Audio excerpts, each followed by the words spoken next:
আজকে পশ্চিমবঙ্গের নবনির্বাচিত প্রতিনিধিদের শপথ গ্রহণ অনুষ্ঠান সম্পূর্ণ হলো, একটা বৃত্ত কমপ্লিট হলো।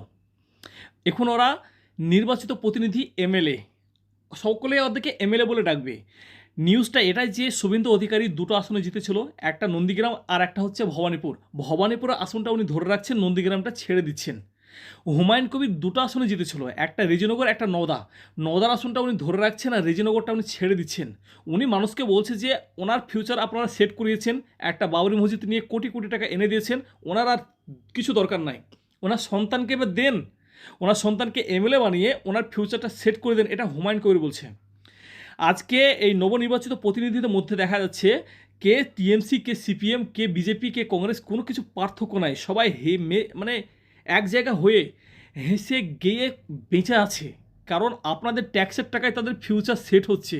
আর আপনারা মারপিট করুন, একে অপরকে মারুন।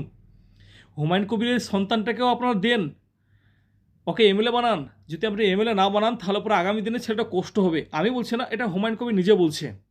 তো চলুন ভক্তরা শুরু করে দাও। ধন্যবাদ।